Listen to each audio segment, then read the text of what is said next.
Hello, my name is Debbie Messick.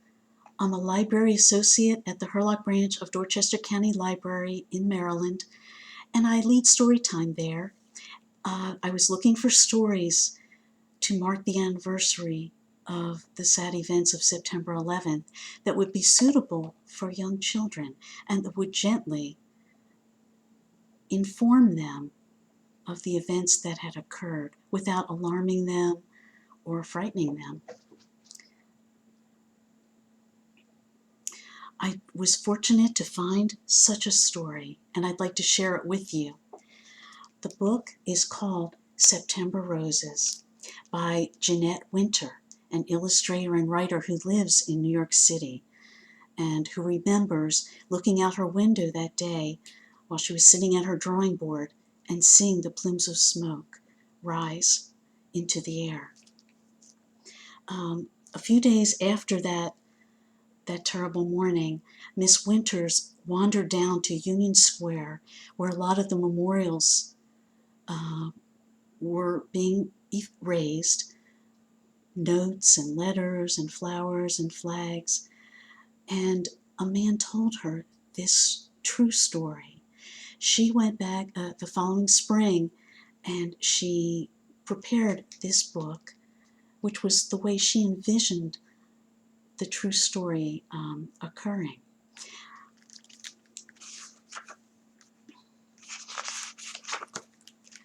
Far away in South Africa, across the ocean, over mountains, beyond the desert, two sisters lived together, and they grew roses. Their greenhouse overflowed with roses of every kind: red roses, pink roses, yellow roses. Roses even surrounded their little house, and they brightened every room inside the house. Every night, the sisters worked on designs for their upcoming rose display at the big flower show far, far away in New York City. Well, when the designs were finished, they carefully packed up 2,400 of their roses. It was time for the long journey.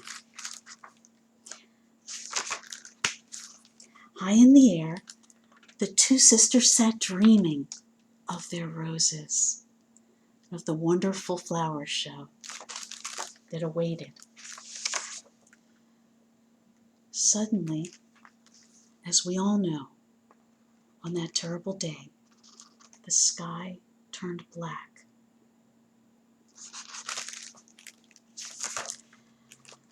The sisters' airplane landed at the airport, and the whole world was crying, it seemed. There were tears enough to fill an ocean. The sisters sat in the airport. They just sat with their roses all day and all night. There was no place for them to go. Along came a man and asked, "Can I help? I have a place for you to stay." Well, the sisters were given shelter. They were given a nice bed to lay down on, and they took all their roses, and they lay in bed thinking, how can we repay this great kindness? The next day they said to the man, "Please, please take our roses. We have no use for them now." "I know a place for your flowers," said the man. And he drove them down through the city to a place called Union Square.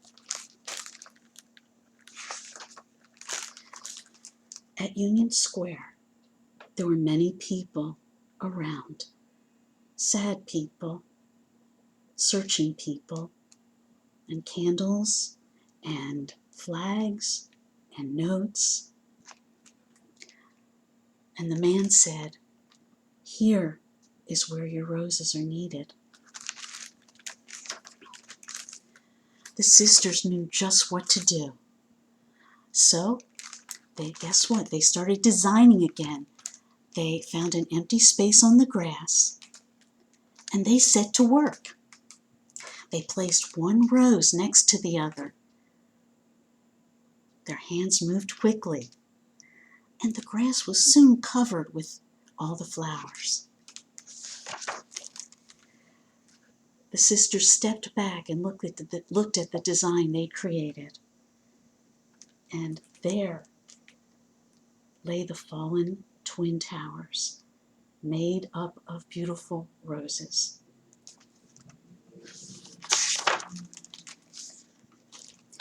My tears fell on the roses, along with those of many, many other people.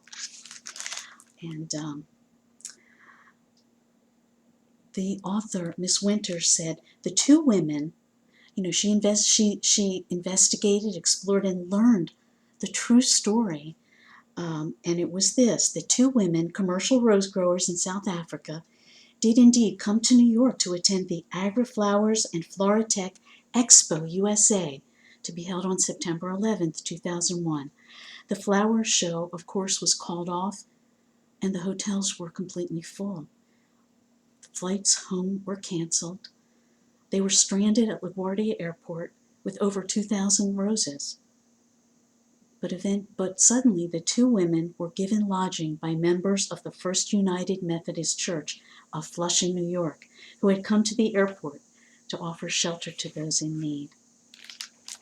I can't say enough about how moving, how simple, how beautiful, how hopeful, and how inspiring this story is.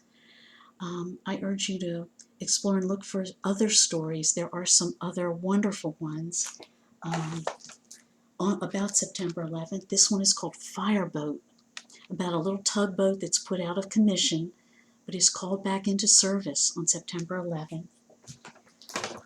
Another one I found is called 14 Cows for America, about a little village in Africa which learns of the 9/11 tragedy and gives 14 of their precious cows to the United States of America to share some love and some comfort.